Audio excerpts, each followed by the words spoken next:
الحمد لله نحمده ونستعينه ونستغفره ونعوذ بالله من شرور أنفسنا ومن سيئات أعمالنا من يهد الله فلا مضل له ومن يضلله فلا هادي له ونشهد أن لا إله إلا الله وحده لا شريك له ونشهد أن سيدنا وحبيبنا ومولانا محمدا عبده ورسوله الذي أرسله بالحق بشيرا ونذيرا وداعيا إلى الله بإذنه وسراجا منيرا فقد قال الله تعالى في كلامه المجيد وفرقانه الحميد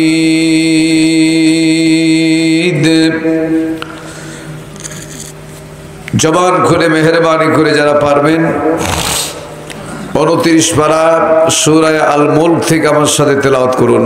আউযু বিল্লাহি মিনাশ শাইতানির রাজীম বিসমিল্লাহির রাহমানির রাহিম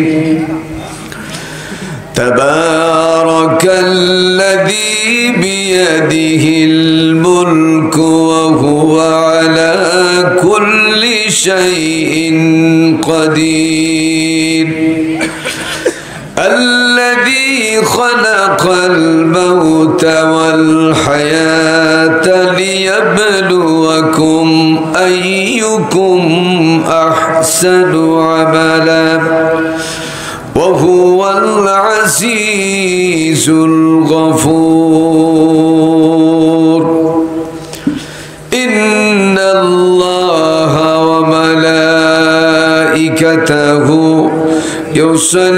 يصلون على النبي يا أيها الذين آمنوا صلوا عليه وسلموا تسليما সবাই বলুন আল্লাহুম্মা সাল্লি আলা মুহাম্মাদ ওয়া আলা আলি মুহাম্মাদ কামা সাল্লাইতা আলা ইব্রাহিম ওয়া আলা আলি ইব্রাহিম إنك حميد مجيد اللهم بارك على محمد وعلى آل محمد كما باركت على إبراهيم وعلى آل إبراهيم إنك حميد مجيد কোনো একদিন এদেশের আকাশে কালেমার পতাকা দুলবে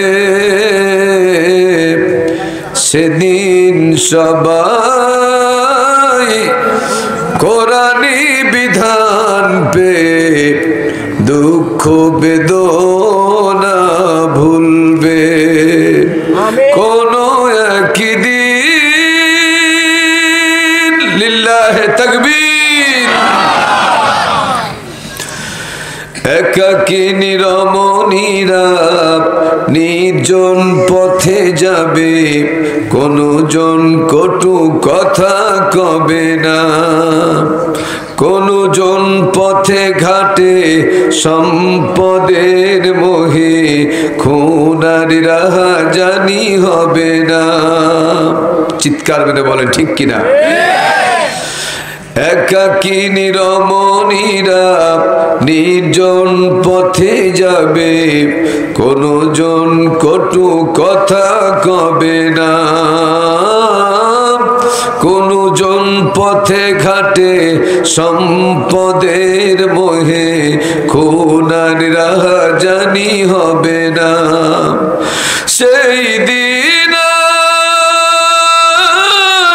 নেই বেশি দূরে, চিৎকার করে বলেন মারহাবা। সেই দিন নেই বেশি দূরে, আর কিছু পথ গেলেই মিলবে। সেদিন সবাই কোরআনী বিধান পে দুঃখ বেদনা ভুলবে। কোনো একদিন অশান্তির কোপানলে বলিস না ধুকে ধুকে, আয় তোরা দিকে দিকে ছুটে আয়। যতদিন দূরে রবে ততদিন পিছে যাবে, শান্তি আসিতে এই দুনিয়ায়। আল্লাহর বিধান ছাড়া অন্য কিছুতে আর, কার বিধান ছাড়া? বিধানটার নাম কি? বিধানটির নাম কি? আল্লাহর বিধান ছাড়া অন্য কিছুতে আর মানুষের শান্তি না মিলবে। সেদিন সবাই কোরআনী বিধান পে দুঃখ বেদনা ভুলবে। কোনো একদিন এদেশের আকাশে কালেমার পতাকা দুলবে। সেদিন সবাই কোরআনী বিধান পে দুঃখ বেদনা ভুলবে। দুঃখ বেদনা ভুলবে। লিল্লাহে তাকবীর। কলিকাতা যুব সমাজ কর্তৃক আয়োজিত ১৬তম বার্ষিকী 2 দিনব্যাপী ঐতিহাসিক তাফসিরুল কোরআন মাহফিলের সম্মানিত সভাপতি, বিশিষ্ট আলেম দ্বীন, সহকারী অধ্যাপক শঙ্করবাটি হেফজুল উলুম কামিল মাদ্রাসা, আমার বড় ভাই হজরতুল আল্লাম হজরত মাওলানা মোহাম্মদ আবুজার গিফারি সাহেব, আতান আল্লাহ আমরাহু ওয়া বারাকাল্লাহু ফি হায়াতি, বলেন আমিন। আজকের মাহফিলে স্টেজে উপস্থিত এই এলাকার কৃতি সন্তান, আমার শ্রদ্ধেয় বড় ভাই জনাব আলহাজ মাওলানা খায়রুল ইসলাম সাহেব, আল্লাহ তার হায়াতে তৈয়বা সিহাতে কুলিয়া দান করুন, জোরে বলেন আমিন। আজকের মাহফিলে উপস্থিত সম্মানিত উলামায়ে কেরাম, দিনদার ইমানদার মুসলমান বাবাজিরা, ভাইরা, পর্দার অন্তরালে অপেক্ষমান সম্মানিতা মা বোনেরা ও মেয়েরা, প্রথমে সালাম জানিয়েছি, দোয়ার নিয়তে আবার সালাম জানাচ্ছি। আসসালামু আলাইকুম ওয়া রাহমাতুল্লাহ। মহান রবের দরবারে শুকরগুজার হচ্ছি যে রব প্রচন্ড ঠান্ডাকে উপেক্ষা করে আল্লাহ পাকের রসুলের পবিত্র জমানে আখ্যা দেওয়া জান্নাতের বাগানে কোলাহল মুক্ত পরিবেশে কোরআন শুনতে পেরে, কোরআন বলতে পেরে মহান রবের দরবারে শুকরগুজার হচ্ছি। জবান খুলে মহব্বতে সকলে পড়ছি আলহামদুলিল্লাহ। আরেকবার জোরে বলি আলহামদুলিল্লাহ। রব্বানা লাকাল হামদ হামদান কাসীরান তাইয়িবান মুবারাকান ফীহি। যদি বলেন ইয়া রাব্বি লাকাল হামদু কামা ইয়ানবাগি লিজালালি ওয়াজহিকা ওয়া আযীমি সুলতানিকা। লাখো কোটি দুরূদ ও তাসলিমাত বর্ষিত হোক সাইয়্যিদুল মুরসালিন আহমদে মুজতবা মুহাম্মদে মুস্তাফা। সকলে পড়ি সাল্লাল্লাহু আলাইহি সাল্লাম। আর একটা বার বলি সাল্লাল্লাহু আলাইহি সাল্লাম। মাগরিবের পর থেকে পর্যন্ত বিভিন্ন আলেম ওলামার জবান থেকে অত্যন্ত তাৎপর্যপূর্ণ গুরুত্বপূর্ণ কথা আপনারা শুনেছেন। কথা বলেছেন সম্মানিত সভাপতি মহোদয়। অতীব স্বল্প সময়ে অত্যন্ত গুরুত্বপূর্ণ কথা তিনি বলেছেন। কোরআন দিয়ে যারা কথা বলে তারা সত্য কথা বলে, মান ক্বালা বিহি সাদাকা। আর কোরআন দিয়ে যারা বিচার ফাইসালা করে তাদেরই কেবলমাত্র বিচার সঠিক থাকে। যে বিচার ফাইসালার মধ্যে কোরআন থাকে না সেটা কখনো সঠিক বিচার ফাইসালা হতে পারে না। আল্লাহর দরবারে ফরিয়াদ জানাই, এতদিন পর্যন্ত বিভিন্ন 52টি বছরে বিভিন্ন মতাদর্শদেরকে আমরা আইনের জায়গায় দেখেছি। এবার অন্তত কোরআন দিয়ে যারা কথা বলা মানুষ, কোরআন দিয়ে যারা জীবন পরিচালনা করা মানুষ, এই ব্যক্তিদেরকে অর্থাৎ কোরআন দিয়ে আমরা রাষ্ট্র পরিচালনা দেখতে চাই। এ কথা ঠিক কিনা? আল্লাহ পাক এই অবস্থা দেখার তৌফিক আমাদেরকে দান করুন। এই জন্য মানসিকভাবে আমাদের প্রস্তুতি গ্রহণ করতে হবে। যারা কোরআন দিয়ে কথা বলা লোক, এতদিন তাদেরকে খুঁজে দুই জায়গায় পাওয়া যেত। একটা জায়গায় দেখা যেত না, আর একটা জায়গায় দেখা যেত। এক নম্বর হচ্ছে জেলখানায়, আর একটা জায়গা হচ্ছে কবরে। এখন একটা আল্লাহ পাকের মেহেরবানি, 5ই আগস্টের আগে পর থেকে শুরু করে আল্লাহ তাআলা যাদের রক্ত কবুল করেছেন, এই শহীদের রক্তের বিনিময়ে আল্লাহ রাব্বুল আলামিন বাংলার জমিনকে কোরআনের জন্য উন্মুক্ত করে দিয়েছেন। আলহামদুলিল্লাহ। আল্লাহ পাক রব্বুল আলামিনের দরবারে ফরিয়াদ, যাদের জন্য কোরআন বাধা হয়ে দাঁড়িয়েছিল, আজকে যেমন শান্তিভাবে কোরআন শুনতে পাচ্ছেন, বলতে পারছি, এমন একটা সময় ছিল বড় বড় আলেম ওলামা যাদের সম্মান এত বেশি, অথচ ওসি হিন্দু, টিওনো হিন্দু, ইওনো হিন্দু প্রশাসনের কাছে কোরআনের কথা বলার জন্য অনুমতি চাইতে গিয়ে দিনের পর দিন, সপ্তাহের পর সপ্তাহ, মাসের পর মাস অতিবাহিত হয়েছে। ইচ্ছা করলে তারা ভিক্ষা দেওয়ার মতো দিয়েছে, না হলে তারা ফেরত দিয়েছে। চিৎকার মেরে বলেন ঠিক কিনা? এমন কত বড় বড় আলেম যাদের জুতার ছোঁয়ার যোগ্যতা তাদের ভিতরে নাই, এই সমস্ত আলেম ওলামাকে বেইজ্জত হতে হয়েছে। আল্লাহ পাকের দরবারে আবার ফরিয়াদ জানাই, যাদের রক্তের বিনিময়ে, শাহাদাতের বিনিময়ে এই বাংলার জমিনকে কোরআনের জন্য উন্মুক্ত করে দিলেন, সেই সমস্ত রক্তে ভেজা জমিন যেন আল্লাহ পাক কোরআনের জন্য কিয়ামতের আগ পর্যন্ত মঞ্জুর করে নেন।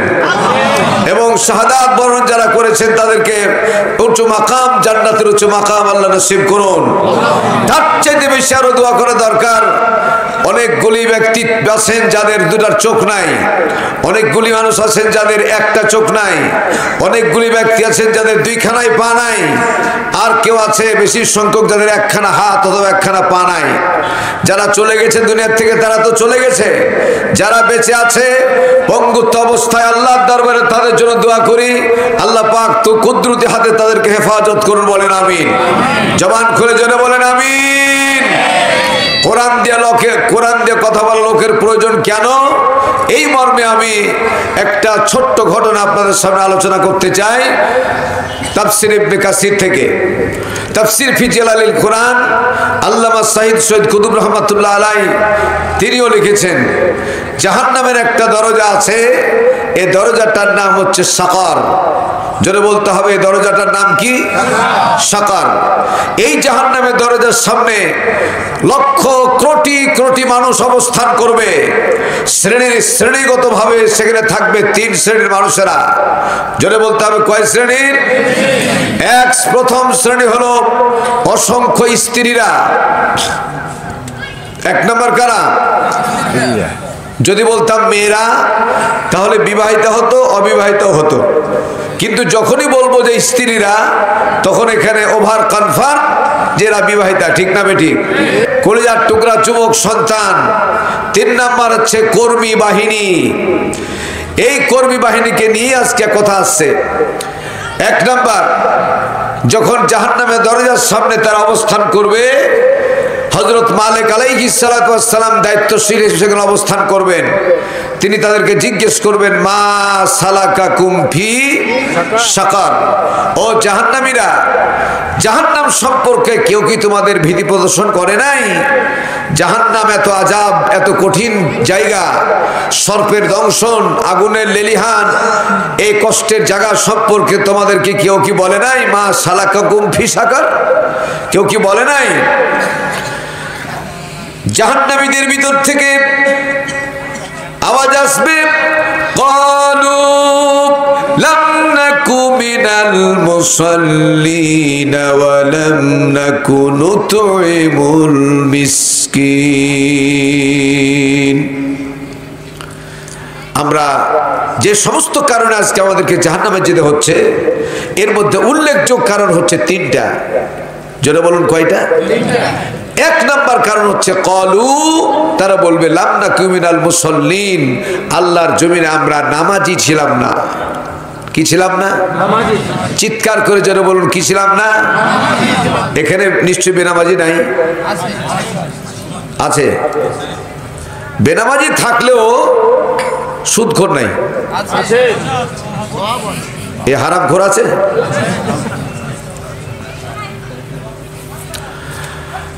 আল্লাহ যারা বেনামাজি সবাইকে নামাজি বানায় দাও। আল্লাহ যারা সুদখোর সুদ ছাড়া তৌফিক দাও। আল্লাহ যারা ঘুষখোর ঘুষ ছাড়া তৌফিক দাও। আল্লাহ যারা বেপর্দা নারী পুরুষ সকলকে পর্দানিশী বানায় দাও। আমার ভাইরা, 1 নম্বর হচ্ছে ক্বালু লাম নাকু মিনাল মুসাল্লিন, আল্লাহর জমিনে আমরা নামাজি ছিলাম না। ওয়া লাম নাকু নুতইমুল মিসকিন, আল্লাহ তাআলা আমাদেরকে অ্যাবিলিটি দিয়েছিলেন, সম্পদ দিয়েছিলেন, কিন্তু আমরা সম্পদ থাকার পরেও মিসকিনদেরকে আমরা খাবার দেই নাই। 3 নাম্বার কন্ডিশন ছিল, আমরা নামাজ পড়তাম না, কিন্তু নামাজিদেরকে আমরা কথায় কথায় কটূক্তি করতাম, উপহাস করতাম, ঠাট্টা বিদ্রুপ করতাম। করে না? করে না? ভাইরা আমার, 1 নাম্বার, স্ত্রী যখন জাহান্নামে যেতে লাগবে, আল্লাহর দরবারে ফরিয়াদ জানাবে রব্বুল আলামিন, জাহান্নাম যেহেতু ফয়সালা হয়ে গেছে, অল্প কিছুক্ষণের জন্য আমার স্বামীকে আমি একটু আমার সামনে দেখতে চাই। আল্লাহ রব্বুল আলামিন তার স্বামীকে তার সামনে হাজির করে দিবেন। সঙ্গে সঙ্গে আল্লাহর দরবারে ফরিয়াদ জানাবে রব্বুল আলামিন, আমার স্বামী অত্যন্ত মেজাজি ছিলেন। মেজাজি বুঝেন কি বুঝেন না? অত্যন্ত রাগী ছিলেন। কথায় কথায় আমাকে অত্যাচার করতেন, নির্যাতন করতেন, জুলুম করতেন আমার উপরে। ছোটখাটো ভুলের কারণে আমাকে তালাক দেওয়ার মতো শক্ত ভাষা প্রয়োগ করতেন, যার কারণে সবসময় সজাগ থাকতাম। বাবার বাড়ি জীবনে কখনো যেতে দিত না, আত্মীয় স্বজনের কাছে মিশতে দিত না। এরকম বেয়াদব স্বামী দুনিয়াতে আছে না নাই? জোরে বলেন না, আছে না নাই? সেদিন কিয়ামতের ময়দানে আর রিজালু কাওয়ামুনা আলান নিসা, যেহেতু স্বামী কর্তৃত্ব পালন করবে, দায়িত্ব পালন করবে, সেজন্য কিয়ামতের ময়দানে স্ত্রী যদি বেনামাজির কারণে জাহান্নামে যায়, কিয়ামতের ময়দানে সেদিন তার স্বামীকে ডাকার পরে বলবে রব্বুল আলামিন, আমার স্বামী যদি আমাকে বলতেন, আমি বেনামাজি থাকতাম না। আমার স্বামী যেমন যা বলতেন সব সময় যেন আমি শোনার জন্য চৌকস হয়ে থাকতাম। আমার স্বামী যদি বলতেন, স্ত্রীরে নামাজ না পড়লে তোমার হাতের খানা খাবো না, নামাজ না পড়লে তোমাকে বিছানায় শুইতে দেব না, দিস ইজ ফাইনাল ডিসিশন, নামাজ না পড়লে তোমাকে আমি ভাত দেব না। এ শব্দ কি বুঝতে পেরেছেন? নামাজ না পড়লে ভাত দেব না, তার মানে তালাক দিয়ে দেব। এরকম কথা যদি আমাকে বলতেন, অবশ্যই অবশ্যই আমি নামাজি হয়ে যেতাম, আর আজকে জাহান্নামে যাওয়া লাগতো না। অতএব জাহান্নামে যদি যেতে হয়, এই কুলাঙ্গার স্বামীকে ছেড়ে জাহান্নামে যাব না। সেদিন কিয়ামতের ময়দানে অধীনস্থ স্ত্রীকে বেনামাজি থাকার কারণে ওই স্ত্রী আপনাকে জাহান্নামে নিয়ে যাবে। চিৎকার মেরে বলেন নাউজুবিল্লাহ। কতগুলা কি বোঝা যায়? পরিষ্কার বোঝা যায়। 2 নাম্বার হলো কলিজার টুকরা সন্তান, ইন্নামা আমওয়ালুকুম ওয়া আওলাদুকুম ফিতনা, নিশ্চয় তোমাদের জন্য ধন সম্পদ এবং সন্তান সন্ততি দুটোই পরীক্ষার কারণ, বিপদের কারণ। আজকে এই সন্তানের জন্য বাবারা কত না কষ্ট করে পরীক্ষা দিতেছে। এতিমের মতো 3টি ঘন্টা কখন সন্তান পরীক্ষার হল থেকে বের হবে, এজন্য বাবা দাঁড়িয়ে আছেন। কথা বলেন ঠিক কিনা? শুধু তাই না, ছেলে লেখাপড়া করছে ঢাকায়, গরিব মানুষ, ছেলে চান্স পেয়ে গেছে ভালো একটা জায়গায়, ইউনিভার্সিটিতে চান্স পেয়েছে, ইঞ্জিনিয়ারিং চান্স পেয়েছে। এখন খেয়ে না খেয়ে ছেলেকে সঠিক মতো টাকা জোগাড় দিতে হয়। নিজের খাওয়া পড়া থাক বা না থাক, সন্তানের দিকে সবসময় মাসের 1 তারিখ থেকে 5 তারিখের মধ্যে টাকা পরিষ্কার পেড করা লাগে। কথা বলেন ঠিক কিনা? শুধু তাই না, কিছু সংখ্যক নেতারা সন্তানের জন্য অবৈধভাবে সম্পদ জোগাড় করতে করতে পাহাড় বানিয়েছে। চিৎকার মেরে বলেন ঠিক কিনা? দেশে বিদেশে পাহাড় জমিয়েছে। কোন একটা কুলাঙ্গার, সম্ভবত ভূমিমন্ত্রী, সম্ভবত শুনেছিলাম যে 550-560টা বাড়ি। একবার আলহামদুলিল্লাহ বলে। যাক, খুব খুশি হলাম যে কোন জায়গাতে কোনটা বলতে হবে জানেন আপনারা। এই যে 560টা বাড়ি, এটার বাবার সম্পদ বিক্রি করা বাড়ি। বাংলাদেশের 18 কোটি মানুষের সব টাকা দিয়ে বাড়ি করেছে। চিৎকার মেরে জোরে বলে ঠিক কিনা? আবার জোরে বলো ঠিক কিনা? হযরত ওমর রাদিয়াল্লাহু তাআলা আনহুর এই ছোট্ট ওয়াকিয়াটা আমার বারবার মনে পড়ে যায়। সময় তার ইন্তেকালের 6 মাস আগে একজন ব্যক্তি ইসলাম কবুল করেছিলেন হযরত ওমরের হাতে। হযরত ওমর রাদিয়াল্লাহু তাআলা আনহু তার নাম রেখেছিলেন আব্দুল্লাহ। কি নাম রেখেছিলেন? আল্লাহর কাছে এবং রাসূলের কাছে সবচেয়ে প্রিয় নাম হলো 2টা, একটা আব্দুল্লাহ আর একটা আব্দুর রহমান। আব্দুল্লাহ নাম রেখেছিলেন। এই আব্দুল্লাহ এত পরেজগার হয়ে গেলেন, দিনদার হয়ে গেলেন, হযরত ওমর তার প্রতি খুব সন্তুষ্ট। এক পর্যায়ে হযরত ওমর বললেন, আব্দুল্লাহ, তোমার কাছে আমার একটা দাবি, আমার যদি আল্লাহ পাক যে কোনো মুহূর্তে ইন্তেকাল করে নেন, আমার মৃত্যু যদি হয়ে যায়, তুমি আমার জন্য দোয়া করবে। আব্দুল্লাহ বলছে, আমি দোয়া করবো একটা শর্তে। শর্তটি হলো, কবরে যাওয়ার পরে প্রথম কবরের পহেলা রাত্রি, এই প্রথম কবরে তোমাকে ফেরেশতারা কি জবাব সওয়াল করছে আর তুমি কি জবাব দিচ্ছ, এটা স্বপ্নের মাধ্যমে আমাকে জানাবা। হযরত ওমর বললেন, অসম্ভব, এটা আমার ইখতিয়ারের বাইরে। আব্দুল্লাহ কোনো ক্রমে মানতে চায় না। সে বলল, আল্লাহর সাথে তোমার সম্পর্ক ভালো, যে কোনো মূল্যে আল্লাহর কাছ থেকে এটা তুমি অনুমতিটা পাওয়ার জন্য তুমি দরখাস্ত করো। এক পর্যায়ে 3 দিন 3 রাত্রি আল্লাহর কাছে হযরত ওমর কান্না শুরু করলেন। এক পর্যায়ে আল্লাহ পাক থেকে অনুমতি দিয়ে দিলেন। চিৎকার মেরে বলেন মারহাবা। আর একটা বার জোরে বলেন মারহাবা। হযরত ওমর ইন্তেকাল করলেন। ইন্তেকালের 1 মাস গেল, 2 মাস গেল, 3 মাস গেল, 1 বছর চলে গেল, 2 বছর চলে গেল, 4 বছর, 2.5 বছর যখন হয়ে গেছে, হযরত ওমর এরকম লম্বা করে হাত বাড়ায় দিয়েছে। আব্দুল্লাহ হাতটা ছেড়ে ধরতে চায় না, হাত স্পর্শ করতে চায় না। হযরত ওমর আবার হাত বাড়াচ্ছেন, আব্দুল্লাহ হাত টেনে নিচ্ছেন। আমি তোমার কথা শুনবো না, হে উমর, কিয়ামতের ময়দানে তোমার বিরুদ্ধে আল্লাহর দরবারে মামলা দায়ের করব, কথা দিয়ে কথা রাখো নাই।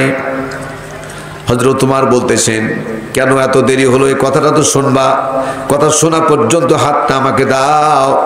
হাতটা যখন দিলেন, হযরত ওমর আব্দুল্লাহকে বললেন, আব্দুল্লাহ রে, আল্লাহ পাক আমাকে 2.5 বছরের শাসন আমলে এই দুনিয়ার অর্ধেকটা রাষ্ট্রের প্রেসিডেন্ট বানিয়েছিলেন। এই প্রেসিডেন্টশিপ বানার জন্য জাগতিক সম্পদ আমানতের খেয়ানত যাতে না হয়, আমি অন্যের সম্পদের সাথে কি ব্যবহার করেছি 2.5 বছর ধরে তন্ন তন্ন করে হিসাব নিয়েছেন, যার কারণে এই 1 সেকেন্ডে তোমার সাথে আমি মোলাকাত করার সুযোগ পাই নাই। 2.5 বছর পরে ব্যক্তিগতভাবে সওয়াল জবাব শুরু করেছে, যার কারণে এই মুহূর্তে তোমার সামনে আমি হাতটা বাড়ায়া দিলাম। এখানে কি বোঝা যায়? অন্যের সম্পদকে যদি মানুষ জানতো, পৃথিবীর মানুষ যদি আজকে বুঝতো যে আমানতের খেয়ানত করা কত কঠিন, তাহলে চেয়ারম্যানও দাঁড়াতো না, মেম্বারও দাঁড়াতো না, এমপি তো প্রশ্নই জাগে না। আজকে প্রতিযোগিতা করছে, খরচ করছে হাজার হাজার কোটি টাকা, আর ওখানে যাওয়ার পরে প্রথম টার্গেট হলো আমার টাকা উঠবে কেমনে, এই ব্যবসা শুরু করা। ঠিক না বেঠিক? আবার জোরে বলে ঠিক না বেঠিক? আমার ভাইয়ের, আমি বলছিলাম কিয়ামতের ময়দানে সন্তান যখন বলবে রব্বুল আলামিন জাহান্নাম যেহেতু ফয়সালা হয়ে গেছে, আমার বাবাকে একটু আমার সামনে নিয়ে আসেন, বাবাকে ছাড়া, বাবাকে না পেলে আমি জাহান্নামে যাব না।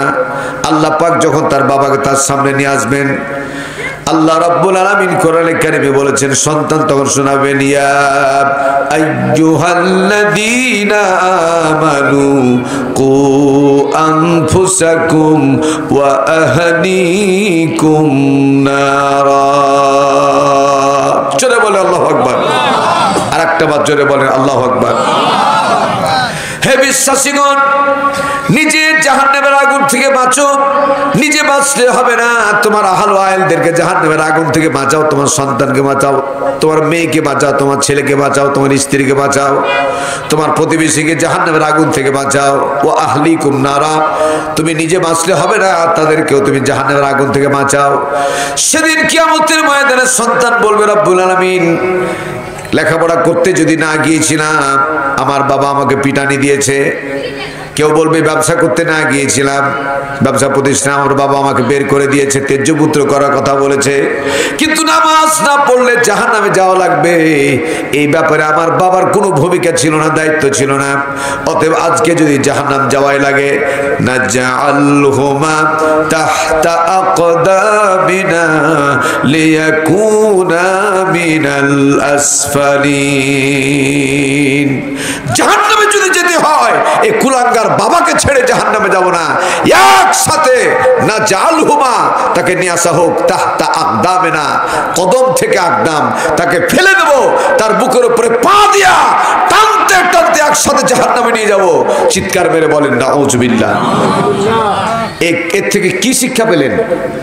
আপনার সন্তান আপনার জন্য বিপদের কারণ হবে, আপনার মেয়ে আপনার জন্য বিপদের কারণ হবে যদি আপনি পর্দা মেনটেন করে মেয়েকে মানুষ করতে না পারেন, পর্দা মেনটেন করে আপনার স্ত্রীকে লালন পালন করতে না পারেন, পর্দা মেনটেন করে নিজে যদি চলতে না পারেন, আপনার সন্তানকে মানুষের মতো মানুষ না বানাতে পারেন, কিয়ামতের ময়দানে আপনার সন্তান আপনার জন্য বিপদের কারণ হবেই হবে, এতে কোনো সন্দেহ নাই। 3 নাম্বার হলো কর্মী বাহিনী। এই কর্মী বাহিনীরা কিয়ামতের ময়দানে বলবে, রব্বুল আলামিন জাহান্নাম যেহেতু ফয়সাল হয়ে গেছে, আমার নেতাকে আমি একটু দেখতে চাই। নেতা কেটা? এমপি সাহেব নেতা, মেয়র আমার নেতা, চেয়ারম্যান আমার নেতা, মেম্বার আমার নেতা, এলাকার সবচেয়ে বড় মসজিদের ইমামও হলো নেতা। ইমাম মানে কি? নেতা। ইমাম মানে নেতা। সেদিন কিয়ামতের ময়দানে এমপি মহোদয়কে আমার সামনে চাই, আল্লাহ রাব্বুল আলামিন সঙ্গে সঙ্গে বলবে, আলাইহিম মিন সুলতান। সঙ্গে সঙ্গে তার নেতাকে, সুলতানকে নিয়ে আসা হবে, আর জিজ্ঞেস করা হবে, এটা কি তোমার নেতা? তখন তারা বলবে, কর্মী বাহিনী, নাম হ্যাঁ বাল্লানা আমিন, এটাই হলো আমার নেতা।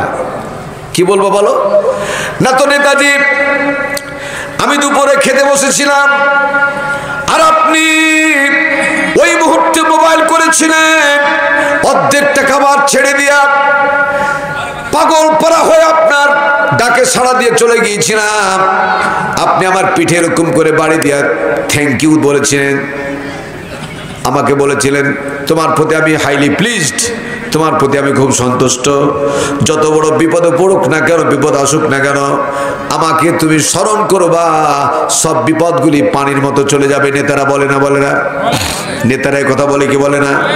নেতাজি আপনি কথা বলেছেন, আজকে শুধু সাধারণ বিপদে পড়ে নাই, মহা বিপদে পড়েছি, বিপদ থেকে আপনি বাঁচান। আপনি বলেছেন বিপদ থেকে আপনি বাঁচাবেন, আজকে বিপদ থেকে বাঁচান। সেদিন কিয়ামতের ময়দানে নেতারা, ওই নেতা বলবে সেদিন তোমার উচিত ছিল এই যে মান ক্বালা বিহি সাদাকা, এই কথাটার জবাবের জন্য এতদূর পর্যন্ত আসলাম। আজকে আমাদেরকে আপনি বাঁচান। সেদিন কিয়ামতের ময়দানে ওই নেতা বলবে তোমাদের উচিত ছিল মান ক্বালা বিহি সাদাকা, যারা কোরআন দিয়ে কথা বলতো তারা সত্য নেতা ছিল, তাদের পিছনে যাওয়া। যারা কোরআন দিয়ে জীবন পরিচালনা করত তাদের পিছনে যাওয়া।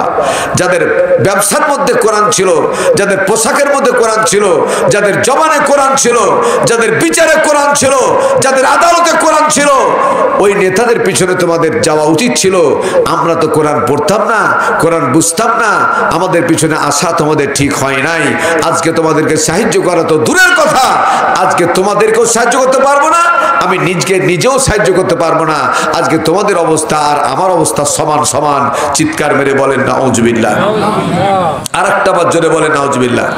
লা ইয়াত্তাখিযিল মুমিনুনাল কাফিরিনা আউলিয়া মিন দুনিল মুমিনিন ওয়া মান ইয়াফআল যালিকা ফালাইসা মিনাল্লাহি ফি শাইইন ইল্লা আন তাত্তাকু মিনহুম তুকাতান ওয়া ইউহাযযিরুকুমুল্লাহু নাফসা ওয়া ইলাল্লাহিল মাসির। একটাবার বলেন আল্লাহু আকবার। এই ঘোষণা কার? লা লামে তাকিদ ব্যবহার করেছেন, লা ইয়াত্তাখিযিল মুমিনুনাল কাফিরিনা আউলিয়া মিন দুনিল মুমিনিন। ও মুমিনেরা, একজন মুমিন কখনো আরেকজন মুমিন ছাড়া, দিনদার ছাড়া, ইমানদার ছাড়া, পরেজগার ছাড়া সমাজের নেতা বানাবে না। সমাজের কর্তৃত্ব, সমাজের নেতৃত্ব তার হাতে তুলে দিবে না। সুদখোরের হাতে দিবে না, মদখোরের হাতে দিবে না, জেনাখোরের হাতে দিবে না। একজন ভালো আমানতদারি তার হাতে নেতা, তাকে নেতা বানাবে। এই ঘোষণাটা কার? সূরা আল ইমরান 28 নম্বর আয়াত, বাড়িতে যা দেখবেন। যদি তোমরা আমার কথা উপেক্ষা করে একজন অমানুষকে যদি তোমরা সমাজের নেতা বানায় দাও, ওমাই ইয়াফআল যালিকা ফালাইসা মিনাল্লাহি ফি শাইইন, কিয়ামতের ময়দানে আমি আল্লাহর সাথে তোমাদের কোনো সম্পর্ক থাকবে না, থাকবে না, থাকবে না। চিৎকার মেরে জোরে বলেন নাউজুবিল্লাহ। আমরা কি নেতাকে চাই না আল্লাহকে চাই? আল্লাহকে চাইতে হলে আল্লাহর বিধান মানতে হবে। আল্লাহর বিধান মানলে আল্লাহ খুশি হবেন, আল্লাহর বিধান মানলে আংশিক মানা যাবে না, আল্লাহর বিধান মানলে পুরোপুরি মানতে হবে। ঠিক না ঠিক? যেমন দেখেন, এই পৃথিবীর জমিনে কিছু সংখ্যক মানুষ আছে, তারা সব মানে, মাত্র 9টা অক্ষর মানে না। কয়টা অক্ষর? একটু কথা বলেন প্লিজ। খাতামান নাবিয়্যিন,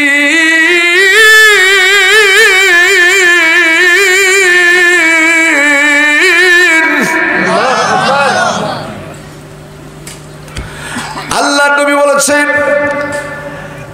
আনা খাতামুন নবীন লা নবিয়্যা বাদি ওয়ালা রাসূলা, আমি হলাম শেষ নবী, আমার পরে কোন নবী রাসূল আসবে। কিন্তু কিছু সংখ্যক লোক আছে, তারা আখির নবীকে শেষ নবী মানে না। তারা হলো কাদিয়ানি। তারা কি? সবাই বলেন। কারা হলো কাদিয়ানি? কাদিয়ানিরা কাফের না মোমেন? কাদিয়ানিরা কাফের না মোমেন? কেবলমাত্র 9টা অক্ষর তারা মানে না, এই জন্য তারা কাফের।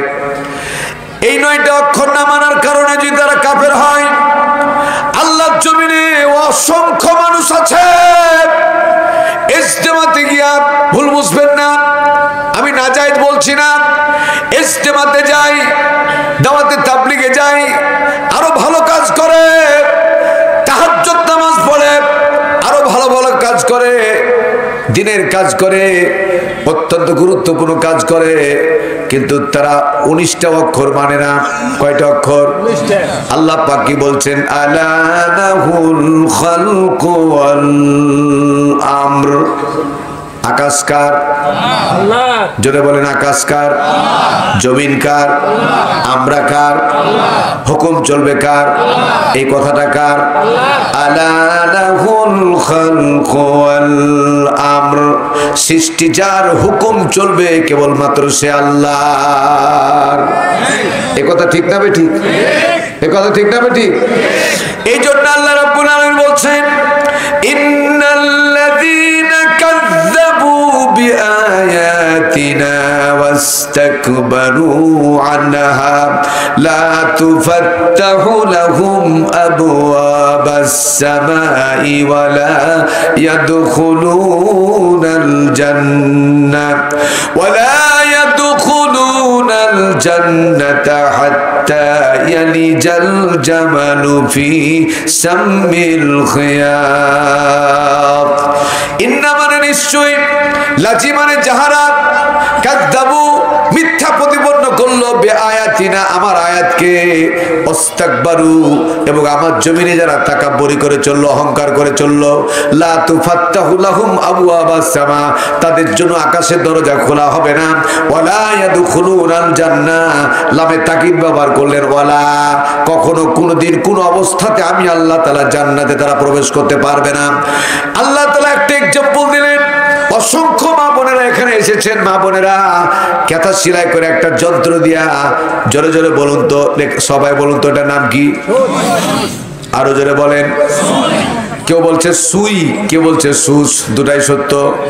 আমার ভাইরা, সুসটা উল্টা করে দাঁড় করালে ওর পিছনে একটা কি পাওয়া যায়? ভালো ভাষা বলেন, ফুটা টুটা বলিয়েন না,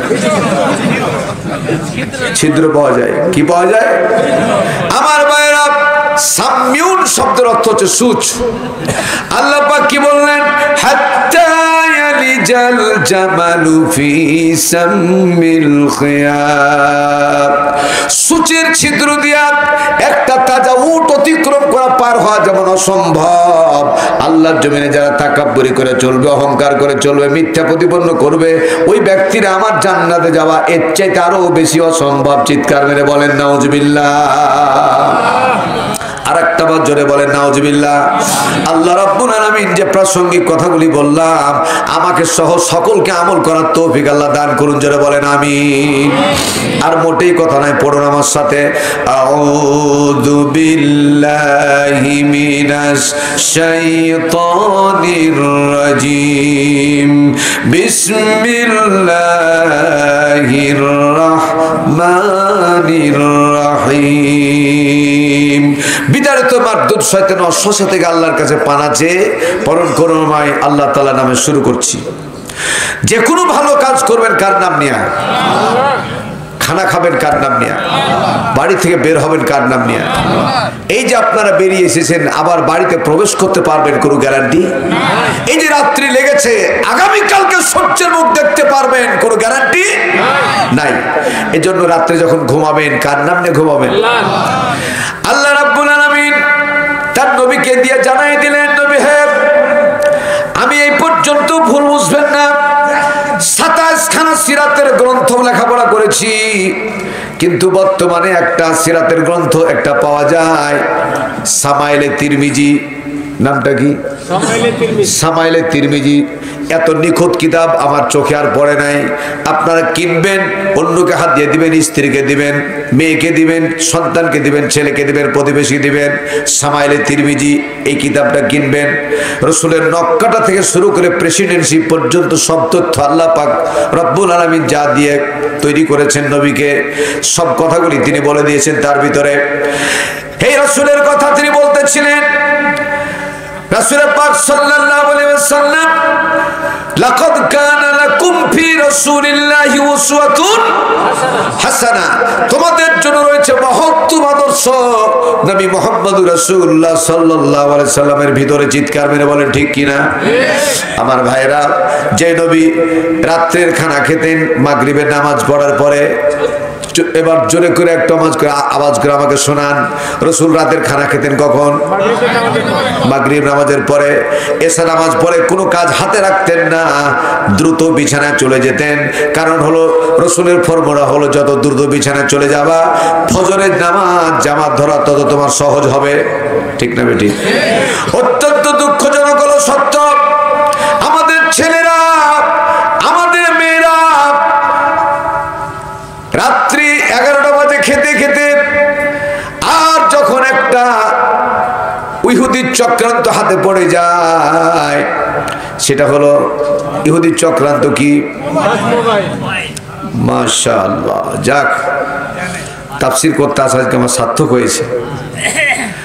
বাংলাদেশে বড় সিনেমার হল একটাও নাই, ভাবেন না আপনি, যেটা আছে ওটা অন্য কাজে ব্যবহার করে। কারণ থার্মোমিটারে যেমন জ্বর মাপা যায়, পারদের মাধ্যমে কত উঠলো। ইহুদি 50 বছর আগে বাংলাদেশের মুসলমান, গোটা বাংলাদেশ পৃথিবীর বৃহত্তম মুসলিম কান্ট্রি, এই মুসলমানদের ইমান 50 বছর পরে কত দূরে যাবে এটা পৃথিবীর কেউ জানুক আর না জানুক, ইহুদিরা এই কথা জানে। যার কারণে এই বড় বড় সিনেমার হল দিয়া সিনেমা দেখে বাংলাদেশের মোমেন ইমান নষ্ট হবে না, সম্ভব না। এই জন্য চক্রান্ত করে সমস্ত সিনেমার হলগুলোকে ভেঙে দিয়েছে। এই জন্য খুব দুঃখ প্রকাশ করছি না আমি, এই সমস্ত সিনেমার হলগুলি ভেঙে দিয়া বাংলাদেশের যুবকের ইমান নষ্ট করার জন্য প্রত্যেকটা যুবকের পকেটে সিনেমার হল তারা ভরে দিয়েছে। চিৎকার করে চলে বলো ঠিক কিনা? আমাদের কলিজার টুকরা সোনামণি মামুনি তাদেরও ভ্যানিটি ব্যাগে, সাইড ব্যাগে তাদের ওই সিনেমার হল ভরে দিয়েছে। একজন মা বলছে, মাকে বলছে একটা ছেলে, মা এসএসসি রেজাল্ট যদি আমি ইন্টারমিডিয়েট ভালো করতে পারি আমি যা চাইবো তাই কি দিবা? মা তখন সাধারণ মানুষ, বেটা যেটা চাইবা সেটাই দিব। এখন এইচএসসি রেজাল্ট করেছে জিপিএ 5, মা সর্বোচ্চ রেজাল্ট করেছি, তুমি বলেছো যেটাই চাইবে সেটাই দিবা। এখন আমি একটা চাই, স্ক্রিন টাচ মোবাইল, আইফোন, এটা চাই। এই মুহূর্তে তখন তার মা তার বাবার পিছনে লাগবে, মিলিয়ে দেখবেন আপনি, মিলাবেন, বাবার পাশে লাগবেন, তারে দাও না, এটা সময়ের দাবি। উমুক তার সন্তানকে দিয়েছে, উমুক তার সন্তানকে দিয়েছে, উমুক তার সন্তানকে দিয়েছে, তুমি কেন দিবে না? একবারে স্বামীর পাশে লেগে যাবে মা, কথা ঠিক না বেঠিক? ম্যাক্সিমাম মায়েরা লেগে যাবে, দাও না ওকে। ভালো করে বুঝেন, মাথা ঠান্ডা করে। এই ছেলেটা ছিল ভদ্র, নম্র, হৃষ্টপুষ্ট, আপনার বাধ্য ছেলে ছিল, বাধ্য। যেদিন মোবাইল কিনে দিলেন 1 মাস 2 মাস 3 মাস শিখতে সময় লাগলো। 3 মাস পরে হঠাৎ করে দেখছেন ছেলে ঠিক মতো খানা খায় না, চোখের এই জায়গাগুলি কালো কালো দাগ পড়ে গেছে, ছেলে আপনার কথা শোনে না, ছেলে আজে বাজে কথা বলে ইত্যাদিতে আপনার মনের বিপরীত বেরোতে চলে। আপনি হঠাৎ করে একদিন তার মা তার বাপকে বলছে যে তুমি ছেলেকে খারাপ বলছো কেন? মোবাইল কেনার আগে দেখলাম 12টার আগে ঘুমিয়ে যেত, কিন্তু এখন আমার ছেলে 3টা পর্যন্ত পড়ে। কিন্তু কি যে পড়ে এটা আল্লাহ ছাড়া আর ওই ছাড়া কেউ জানে না। এই মোবাইলে এমন কোনো নিকৃষ্ট জিনিস নাই যে আপনি পাবেন না, ঠিক না বেঠিক? 90% যুবকের চরিত্র নষ্ট করেছে এই মোবাইলে। ইচ্ছা করলে ইন্টারনেটের মাধ্যমে আপনি ফেসবুকের মাধ্যমে জান্নাত কামাই করতে পারবেন, কিন্তু কয় পার্সেন্ট? শতকরা 5টা পাওয়া যাবে না।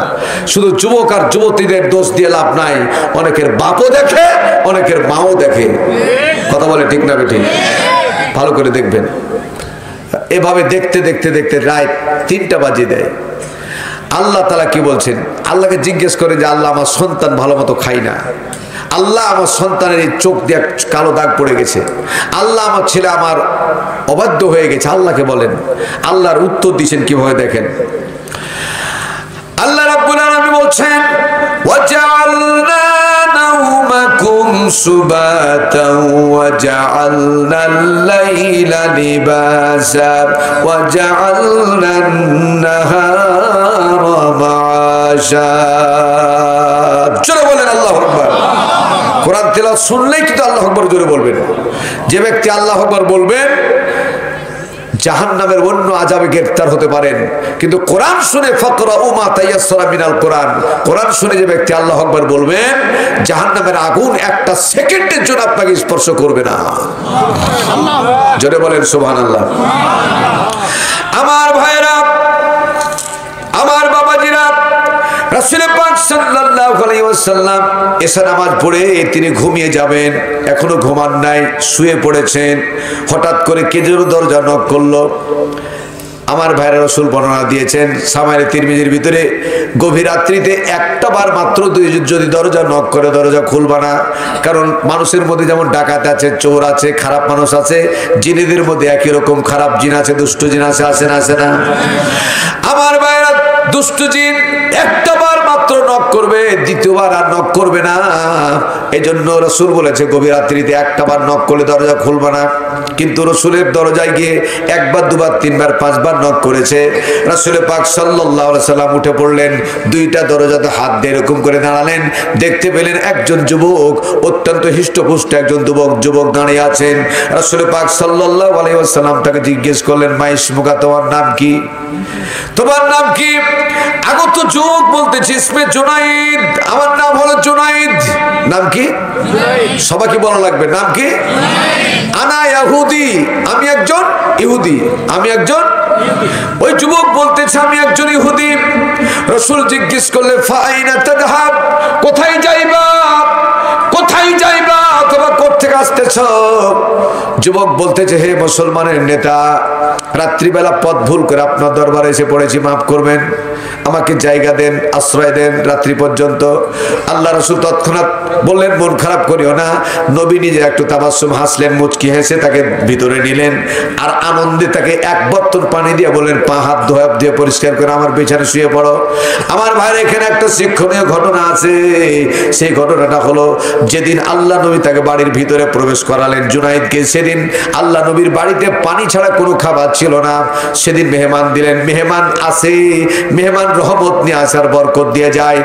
অত্যন্ত দুঃখজনক হলো সত্য, যদিও গ্রামগঞ্জের কথা আমি জানি না, আমার শহরের কথা বলছি আমি, ম্যাক্সিমাম আজকে স্ত্রীদের কারণে স্বামীর পক্ষের লোক বাড়িতে আসে না, কেউ মেহমান আসে না। কথা বলে ঠিক না বেঠিক? একটু পরীক্ষা করে দেখিয়েন। এদিকে নাই, আমার দিকে কথা বলতেছি আমি, শুধু বলবেন স্ত্রী অমুকের মা, ফাতেমার মা, রাজুর মা, শাহিনের মা, অমুকের মা, এমনি বললাম না নামগুলা, কেউ থাকলে কিছু মনে করেন না। অমুকের মা, কালকে 10টা মেহমান আসছে, একটু কষ্ট করে হলো তুমি একটু রান্না বান্না করে দিও। যে কোনো কৌশলে আপনার কাছ থেকে জেনে নিবে মেহমান কোন পক্ষে।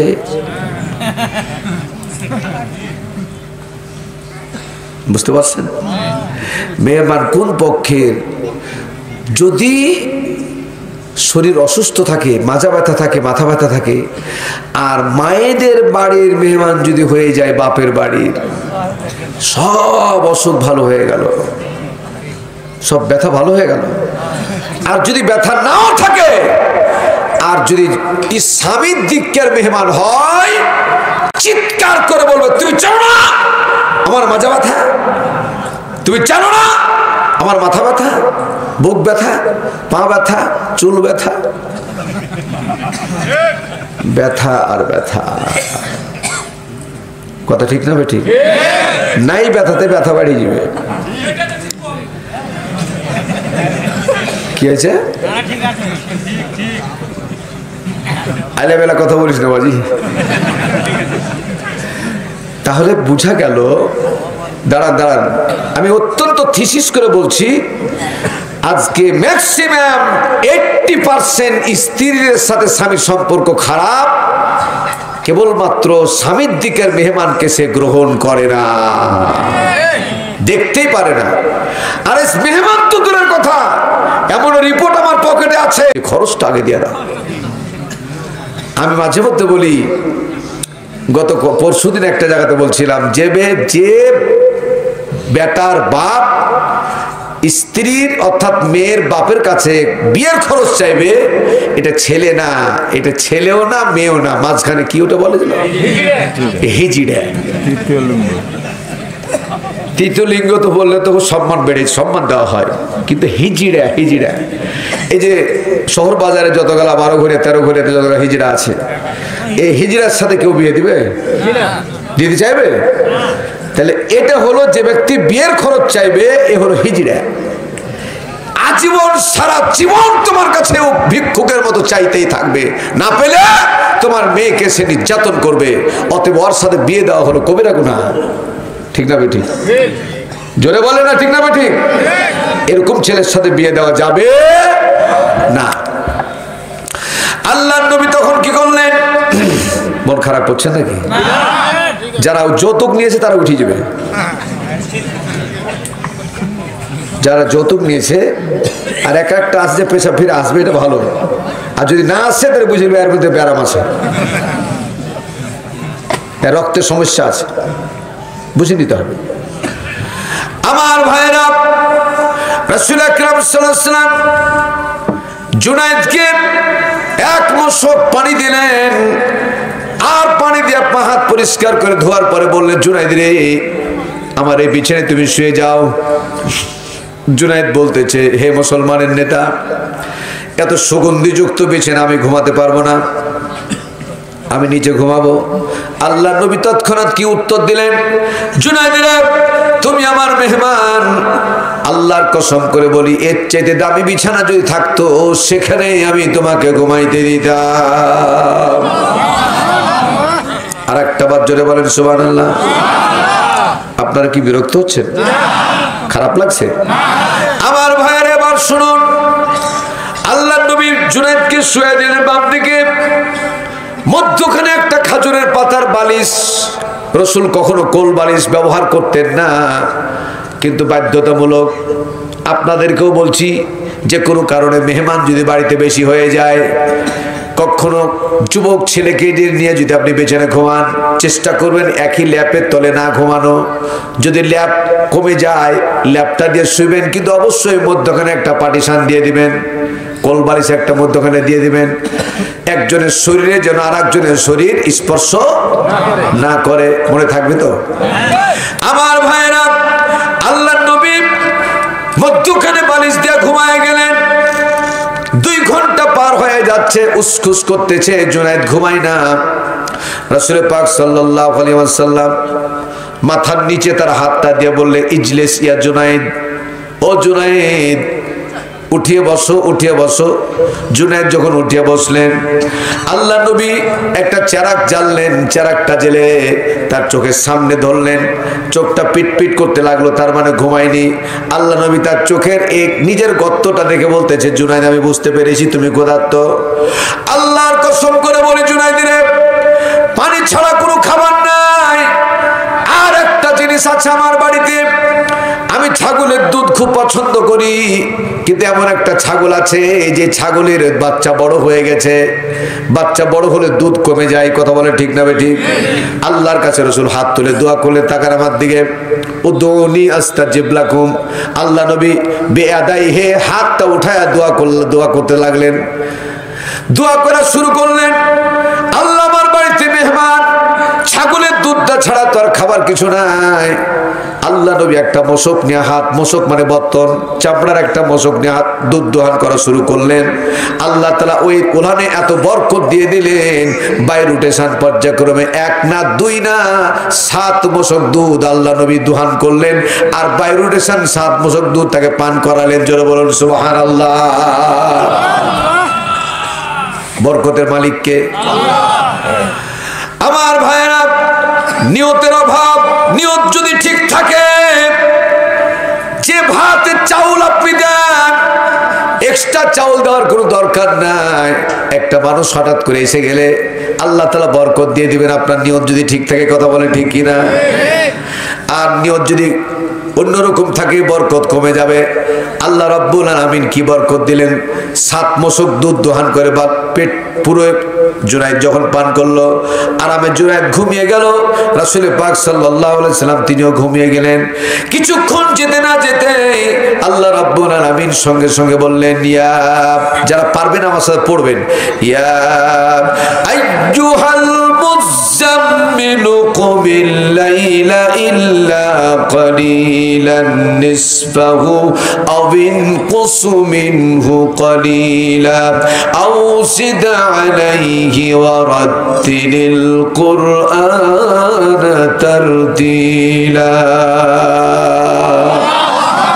আরেক পাঠ জোরে বলেন আল্লাহু আকবার। ইয়া আইয়ুহাল মুযাম্মিল, হে কম্বল আচ্ছাদনকারী নবী উঠুন। নিসফাহু আও ইনকুসু মিনহু কালিলা, নিস মানে অর্ধেক, নিসফাহু আও ইনকুসু মিনহু কালিলা। রাতের অর্ধেকের পরে নবীদের জন্য একটা খাস ইবাদত ছিল যেটাকে বলা হয় কিয়ামুল লাইল, যেটা সৌদি আরবে আজান দেওয়া হয়। পৃথিবীর আর কোথাও আজান দেওয়া হয় না, সৌদি আরবে আজান দেওয়া হয় তাহাজ্জুদের। জোরে বলুন ঠিক না বেঠিক? এজন্য এই বাংলাদেশের জন্য বলি, 5 ওয়াক্ত নামাজের আজানের জন্য মুসল্লি আর ডাক দেয় একজন মুয়াজ্জিন, আর তাহাজ্জুদের আজান দেয় ডাইরেক্ট আমার আল্লাহ। চিৎকার করে জোরে বলেন সুবহানাল্লাহ। আল্লাহ রাব্বুল আলামিন ইশারা করলেন, সঙ্গে সঙ্গে নবী উঠে পড়লেন, ওযু করে তাহাজ্জুদের নামাজ পড়তে গেলেন মসজিদ নববীতে। 1 ঘন্টা পরে পরে জুনায়েদের ঘুম ভেঙে গেছে।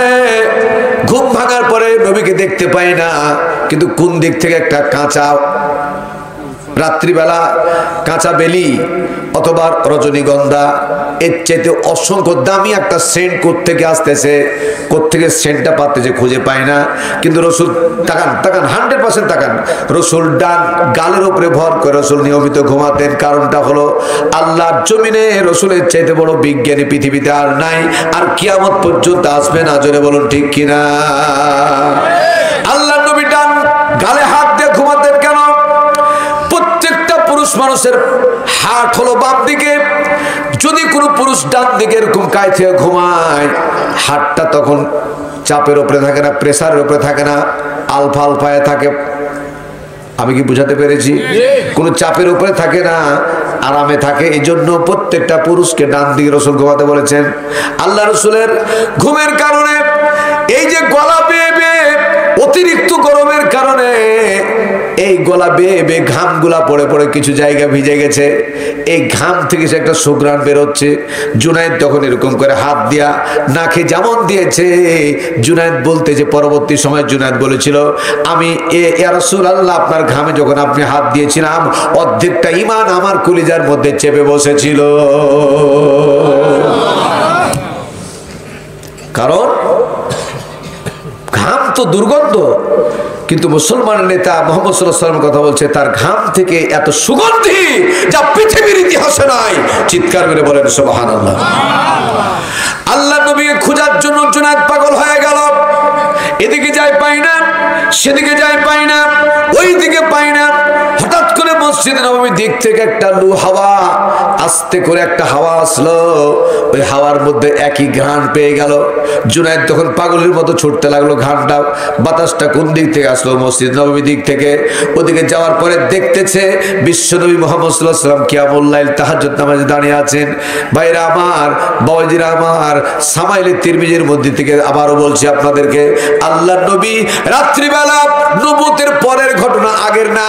আল্লাহ নবী রাত্রিবেলা সামনে চোখ দিয়ে যেমন দেখতে পান, পিছন দিক দিয়ে 100% তার চাইতে 1000 গুণ বেশি দেখতে পান। চিৎকার মেরে বলেন সুবহানাল্লাহ। অনেকের মধ্যে প্রশ্ন আছে, রাসূলের সামনে চোখ ছিল যার কারণে দেখতে পান, পিছনে কেমন করে দেখতে পাবেন? আমার ভাইরা, আমার কলিজার টুকরা মা বোনেরা, জেনে রাখো, আল্লাহ নবীর স্পাইনাল কর্ড 4 আঙ্গুল নিচে এখানে একটা নবুয়তের সিলমোহর আল্লাহ পাক পিছনে দিয়েছিলেন। নবুয়তের সিলমোহর দিয়া আল্লাহ নবীর সামনে চোখ দিয়ে যেমন দেখতে পেতেন, নবুয়তের সিলমোহর দিয়া তার চেয়ে 1000 গুণ বেশি দেখতে পেতেন। জোরে বলেন সুবহানাল্লাহ। আর একটা বার জোরে বলেন সুবহানাল্লাহ। আল্লাহ নবী তৎক্ষণাৎ সঙ্গে সঙ্গে নামাজ সমাপ্ত করলেন। 1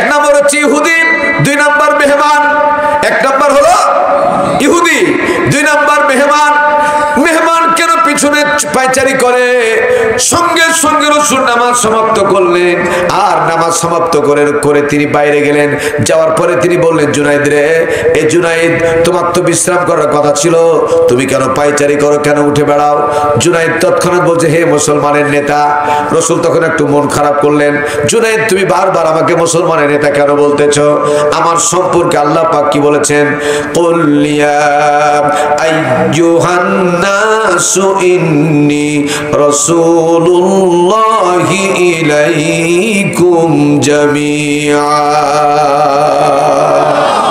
কুল ইয়া আইয়ুহান নাস, হে পৃথিবীর মানব মণ্ডলীরা, তোমরা জেনে রাখো আল্লাহ পাক গোটা বিশ্বের সমগ্র মানুষের জন্য, নট অনলি মুসলিম, শুধু মুসলমানের জন্য নয়, গোটা বিশ্বের সমগ্র মানুষের জন্য আল্লাহ পাক আমাকে রাসূল হিসেবে প্রেরণ করেছেন। জুনাইদ, তোমার আমি রাসূল? জুনাইদ তখন খুব আনন্দ পেলেন, ইয়া রাসূল, আপনি আমারও নবী? আমি তো বুঝতাম না আপনি আমার রাসূল। নবী বলছে, হ্যাঁ, আমি তোমার নবী। কুল ইয়া আইয়ুহান নাস, নাস মানে কি? মানুষ। মানুষ বলতে সমস্ত হিন্দু, খ্রিস্টান, নাসারা, বৌদ্ধ, সব মানুষ। আল্লাহ পাক কি শুধু মুসলমানের রব? আল্লাহ পাক কি শুধু মুসলমানের রব? আল্লাহ যদি মুসলমানের রব হতেন, এই কোরআন শরীফে লেখা থাকতো রব্বুল মুসলিমিন, রব্বুল মুসলিমিন। কিন্তু রব্বুল মুসলিমিন লেখা নাই, লেখা আছে রব্বুল আলামিন। রব্বুল আলাম মানে কি? বিশ্বজগৎ। বিশ্বজগতে যত সৃষ্টি আছে, সমস্ত সৃষ্টির রবকে আল্লাহ হলেন রব্বুল আলামিন। আর রাসূল সম্পর্কে আল্লাহ পাক বললেন রাহমাতুল লিল আলামিন। গোটা বিশ্ব জাহানের জন্য তিনি রহমত, যেন বলেন সুবহানাল্লাহ। কিতাবুল মাগাজি, খুব মজার একটা কথা মনে পড়লো আমার, ভালো করে শুনেন। কিতাবুল মাগাজি বুখারী বর্ণনা এসেছে যে রাসূল পাক সাল্লাল্লাহু আলাইহি ওয়াসাল্লাম 42 জন সেনাপতিকে নিয়ে, সাহাবীকে নিয়ে একটা জায়গাতে হেঁটে যাচ্ছিলেন। তাকান, ভালো করে তাকান। রাসূল পাক সাল্লাল্লাহু আলাইহি ওয়াসাল্লাম দেখতে পেলেন একটা মাদি উট বসে আছে। মাদি উট বসে আছে, রাসূলকে দেখেই চট করে দাঁড়িয়ে গেছে। সুবহানাল্লাহ বলবেন না? রাসূলকে দেখেই চট করে দাঁড়িয়ে গেছে। রাসূল তখন বললেন, ও সাহাবীরা, তোমরা দাঁড়াও। উটের চোখে পানি টস টস করে পড়তে আরম্ভ করেছে। বুখারী বর্ণনা কিতাবুল মাগাজির মধ্যে আসছে, রাসূল বলছেন, তোমরা যেখান থেকে পারো উটের রাখালকে, উটের মালিককে ধরে নিয়ে আসো। নিয়ে আসা হলো। নিয়ে আসার পরে বলছে দুইটা অভিযোগ।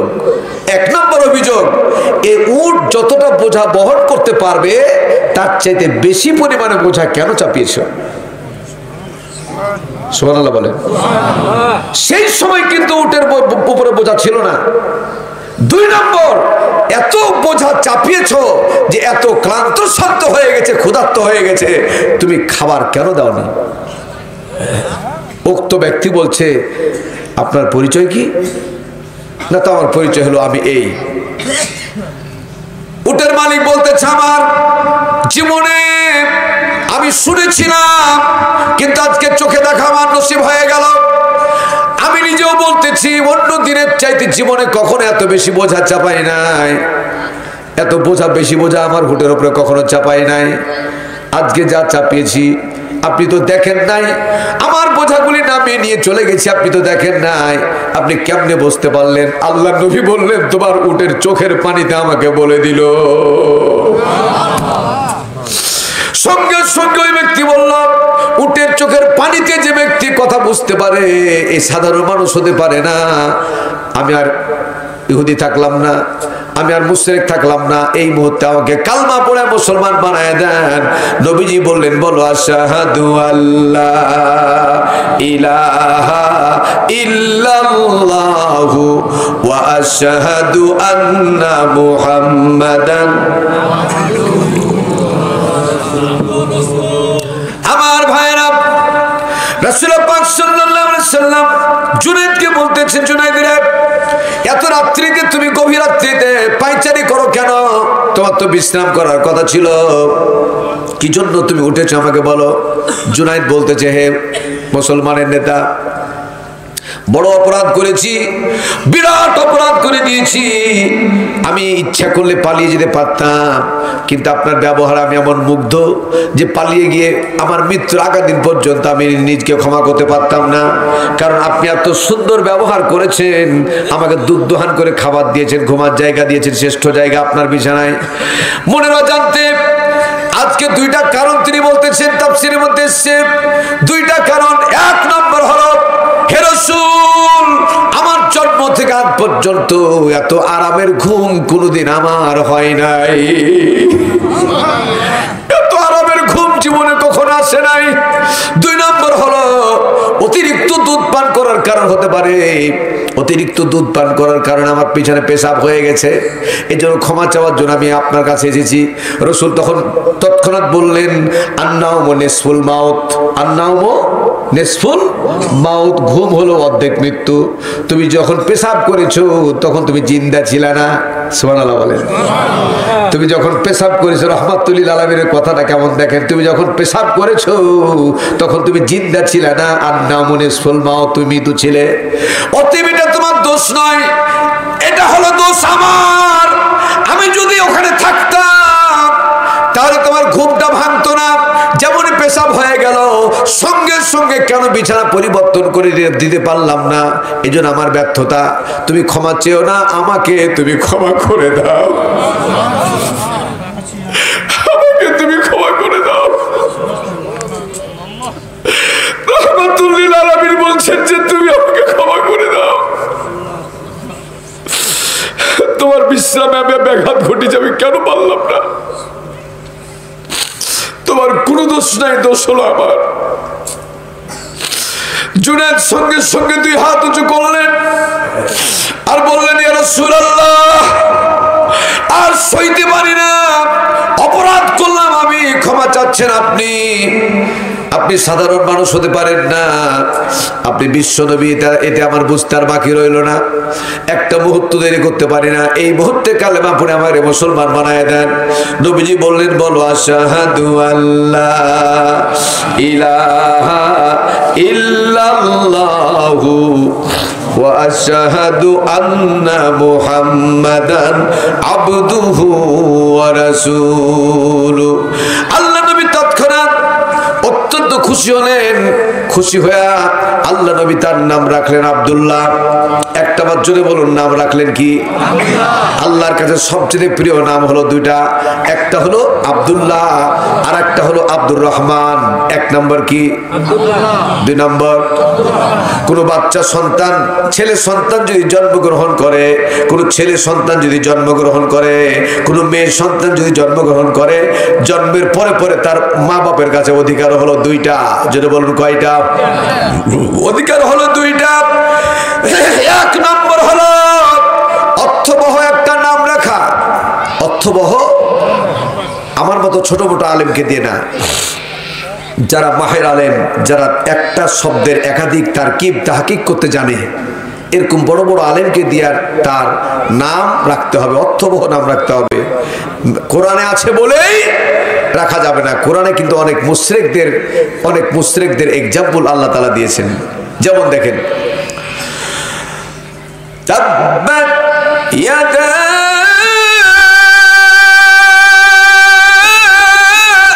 আবি লাহাব ওয়া তাব। আরো জোরে, তাব্বাত ইয়াদা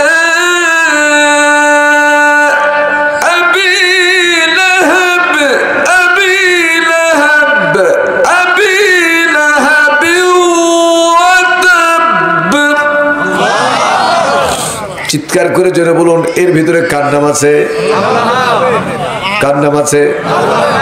এতগুলি মানুষ এখানে আছেন, বলুন তো একটা সন্তানের নাম আপনারা আবু লাহাব রেখেছেন, আবু জেহেল রেখেছেন? একটা সন্তানের নাম আবু জেহেল রাখবে না, আবু জাহাল রাখবে না, ওতবা রাখবে না, সাইবা রাখবে না, মুগিরা রাখবে না। আমার বিশ্বাস মনে কিছু নেবেন না। বাংলাদেশে এখন যদি মেয়ে সন্তান জন্মগ্রহণ করে, বাপের বাড়ি দিল্লি পালিয়ে আছে, এই নামে কেউ মেয়ের নামে মেয়ের নাম রাখবে না। আসতে বলেন মনে যেটা বলে ঠিক না বেঠি? আমার ভাইরা, আমার বাবাজিরা, এই কুলাঙ্গারের নামটা নাম নাই, বিশ্বের শ্রেষ্ঠ গালিতে পরিণত হয়েছে, ঠিক না ঠিক? আবার চলে বলো ঠিক কিনা? জঘন্য গালিতে পরিণত হয়েছে। ব্যাখ্যা করার সুযোগ আমার নাই, ওদিকে যাওয়ার ইচ্ছাও আমার নাই, ওজু নষ্ট হয়ে যাবে। আমার ভাইরা, রাসূল পাক সাল্লাল্লাহু আলাইহি ওয়াসাল্লাম তার নাম রাখলেন আব্দুল্লাহ। আব্দুল্লাহ বলতেছে, ইয়া রাসূলুল্লাহ, ইয়া হাবিবাল্লাহ, আমাকে বাড়িতে পাঠান, আমার বৃদ্ধ বাপ মাকে নিয়ে আসবো, ইসলাম কবুল করে রাত্রিবেলা কালমা পড়ে মুসলমান বানায় দেবো। আমার মাকে নিয়ে আসবো, আমার স্ত্রীকে নিয়ে আসবো, ছেলে মেয়েকে নিয়ে আসি, কালমা পড়ে মুসলমান বানায় দেবো। দুইজনের মধ্যে কথা চলতে আছে। ইত্তে বছরে পরে বলবেন না, ইত্তে বছরে ওই মুহূর্তে হযরতে বেলাল রাদিয়াল্লাহু তাআলা বললেন, হাইয়া আলাস সালাহ,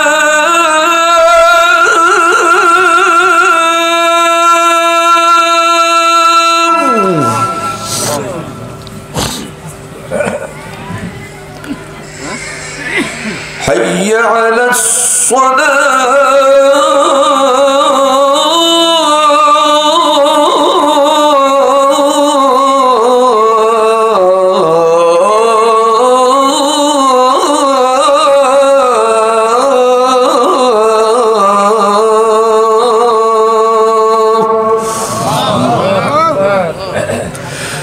জোরে বলেন হাইয়া আলাস সালাহ মানে কি? নামাজের দিকে। হাইয়া আলাল ফালাহ কল্যাণের দিকে। হযরত বেলাল আযান দিয়ে দিলেন। আল্লাহ নবী তৎক্ষণাৎ বললেন, আব্দুল্লাহ রে, জোহরের আজানের আগে যদি কেউ ইসলাম কবুল করে, তাহলে তার জোহরের আজানের পরে পরে তার দুনিয়ার প্রথম কাজ হচ্ছে জামাতের সাথে জোহরের নামাজ আদায় করা। ঠিক না বেটি? নাম লাগলে ঠিক বলছেন কিনা? জায়গা মতো ঠিক বলবেন। কেউ যদি ফজরের আজানের আগে ইসলাম কবুল করে, তাহলে তার প্রথম দায়িত্ব হলো ফজরের নামাজটা জামাতে আদায় করা। চিৎকার মেরে বলেন ঠিক কিনা? ইয়া আইয়ুহাল্লাযীনা আমানু ইযা নুদিয়া লিস-সালাতি মিন ইয়াউমিল জুমুআহ ফাসআউ ইলা যিকরিল্লাহি ওয়া যারুল বাই'a যালিকুম খায়রুল লাকুম ইন কুনতুম তা'লামুন। হে বিশ্বাসীগণ, হে ঈমানদার লোকেরা, ইযা নুদিয়া লিস-সালাহ, নামাজের জন্য যখন তোমাদেরকে আহ্বান করা হয়, ডাক দেওয়া হয়, ফাসআউ ইলা যিকরিল্লাহি ওয়া যারুল বাই'a, ব্যবসা বাণিজ্য, চাকরি বাকরি, কৃষি কাজ, যে কাজ করো না কেন সমস্ত কাজকে বন্ধ করে দিয়ে নামাজে চলে যাও। এই ঘোষণা কার? চিৎকার করে জোরে বলেন না, এই ঘোষণা কার? আমার ভাইয়েরা, আল্লাহ রাব্বুল আলামিন আমাদের সবাইকে নামাজ সঠিক মতো আদায় করার তৌফিক দান করুন, জোরে বলেন আমিন। আমার ভাইয়েরা, আব্দুল্লাহ ওই মুহূর্তে গিয়া রাসূলের পিছনে ফজরের জামাত জীবনের প্রথম আদায় করলেন। জীবন তার ধন্য হয়ে গেল। রাসূল পাক সাল্লাল্লাহু আলাইহি ওয়াসাল্লাম নামাজ থেকে বেরিয়ে আসলেন। বেরিয়ে আসার পরে আব্দুল্লাহ বলতেছে, ইয়া রাসূলুল্লাহ, আপনি আমাকে এই মুহূর্তে যেতে দেন, আমার বৃদ্ধ বাপ মাকে নিয়েছে, না হলে তারা যদি এই মুহূর্তে ইন্তেকাল করে মারা যায়, আমি নিজেকে ক্ষমা করতে পারবো না। এই মুহূর্তে আপনি আমাকে রক্ষা দেন, আমি তাদেরকে নিয়ে আসি। আল্লাহ নবী একটু কোলাকুলি করলেন, বুকে বুক মিলালেন। রাসূলও কাঁদে, আব্দুল্লাহ কাঁদে। আল্লাহ নবী কিছুক্ষণ পরে কান্না বন্ধ করলেন খুশি হইয়া। আল্লাহ নবী তৎক্ষণাৎ আব্দুল্লাহকে বললেন, আব্দুল্লাহ রে, আল্লাহ রাব্বুল আলামিন তোমার জীবনের যাবতীয় সমস্ত গুনাহ খাতা আল্লাহ তাআলা maaf করে দিয়েছে। আব্দুল্লাহ কান্না বন্ধ করে না। আব্দুল্লাহ কান্না বন্ধ করে না। রাসূল বললেন, কান্না বন্ধ করো, আল্লাহ তোমাকে maaf করে দিয়েছেন। আব্দুল্লাহ বলতেছে, ইয়া রাসূলুল্লাহ, সব গুনাহ maaf করলেও একটা গুনাহ আল্লাহ maaf করবে না। রাসূল অ্যাস্টনিশড হয়ে গেলেন, অবাক হয়ে গেলেন। কি ব্যাপার, তুমি বলতেছো maaf করবে না, এমন কি গুনাহ করেছো? আব্দুল্লাহ বলতেছে, ইয়া রাসূলুল্লাহ, আপনার মতো চরিত্রবান মানুষকে, আপনার মতো ব্যবহার, আপনার মতো আচরণ আমি কোনোদিন কারো দেখি নাই। আপনার মতো মানুষটাকে আমার বাবা আর মা, আমার দাদা, আমার দাদি, বৃদ্ধ মানুষ প্রত্যেকটা দিন খাবার আগে, রাত্রিবেলা ঘুমানোর আগে 1000 বার করে খারাপ গালি গালাজ করতে বলতো। নিয়মিতভাবে, একবারে নিয়মিতভাবে প্রত্যেক রাত্রিতে আপনাকে 1000 বার করে গালি না দিলে খেতে দিত না, ঘুমাতে দিত না। আপনার মতো ব্যক্তি গালি দেওয়া, এটা আল্লাহ তাআলা মাফ করবে না। রাসূল তখন একটু তাবাসসুম হাসি দিয়ে বললেন, আব্দুল্লাহ রে, যখন তুমি আমার দরজায় প্রবেশ করেছো, সর্বপ্রথম আল্লাহ রাব্বুল আলামিন তোমার এই গুনাহ মাফ করে দিয়েছে। চিৎকার করে জোরে বলেন না সুবহানাল্লাহ। আবার জোরে বলেন না সুবহানাল্লাহ। আমার ভাইরা, আল্লাহ নবী মুখ মিলালেন। কষ্ট হচ্ছে আপনাদের? আল্লাহ নবী তৎক্ষণাৎ ওই মুহূর্তে বলেন, আব্দুল্লাহ আমার বাড়িতে চলো। আমি এমন কোন মানুষ না সকালবেলা আমার নতুন মুসলমান ভাইকে না খায় বিদায় করে দেব, এটা আমি কখনো চাই না। চলো চলো আমার সাথে, আমার বাড়িতে চলো। হুজরাখানায় নিয়ে আবার 1 মশক দুধ দোহান করে দিলেন। 1 মশক দুধ দোহান করে তিনি পান করতে যাচ্ছিলেন।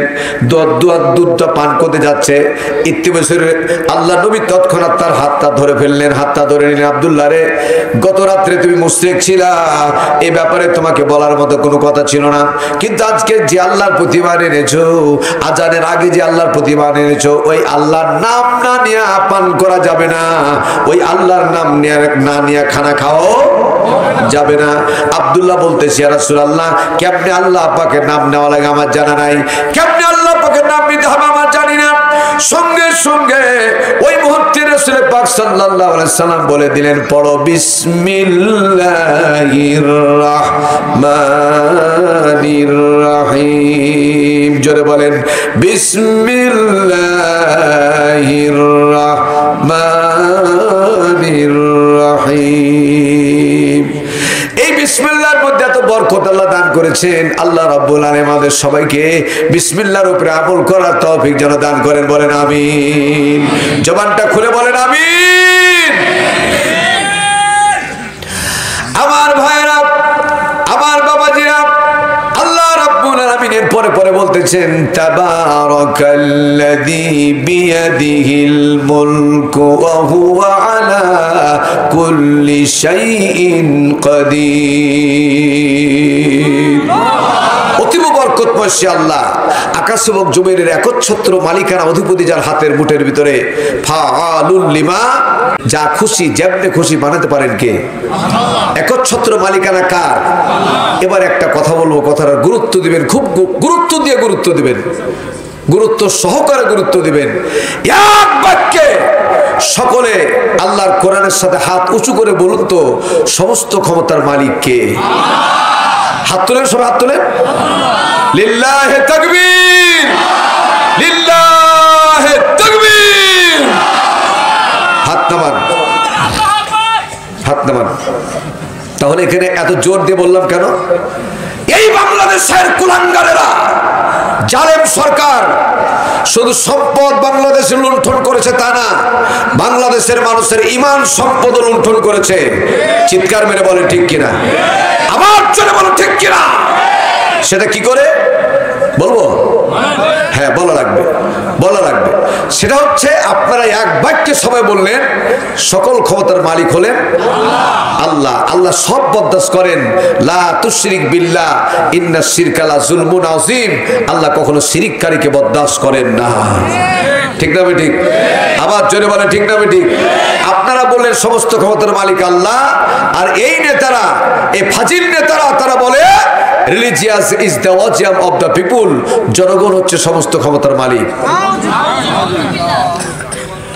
আল্লাহ পাক বলছে, আন্নাল কুওয়াতা লিল্লাহি জামিআ।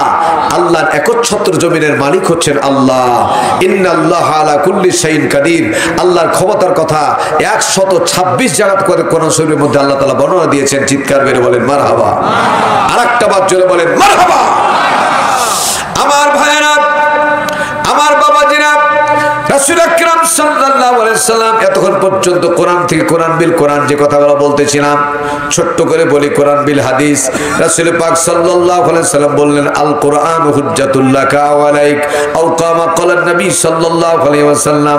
যারা কষ্ট করে বসে আছেন একটা মানুষ আপনার উঠবেন না, আল্লাহ পাক রাসূলকে বলছেন নবী হে আপনি বলে দিন আল্লাহর কোরআন সম্পর্কে। রাসূল বলতেছেন আল কোরআন হুজ্জাতুল লাকা ওয়া আলাইক, এই কোরআন হলো সেই কোরআন হয় তোমার পক্ষের সাক্ষী হবে না হয় তোমার বিপক্ষের সাক্ষী হবে। কোরআন যার পক্ষের সাক্ষী হবে বিনা হিসাবে বিনা বিচারে সে জান্নাত চলে যাবে। চলে বলেন সুবহানাল্লাহ। আমার দিকে তাকান, আমার দিকে তাকান, আমার দিকে তাকান। কোরআন যার পক্ষে সুপারিশ করবে বিনা হিসাবে বিনা বিচারে আল্লাহ জান্নাত চলে যাবে। যারা আবার বলছি পুনরায় বলছি যারা কোরআনের পক্ষে সুপারিশ পাবে কারা পাবে? প্রশ্ন আসতে পারে কারা পাবে? এক কথায় এই দুনিয়াতে যারা কোরআনের পক্ষে ছিল, কোরআনের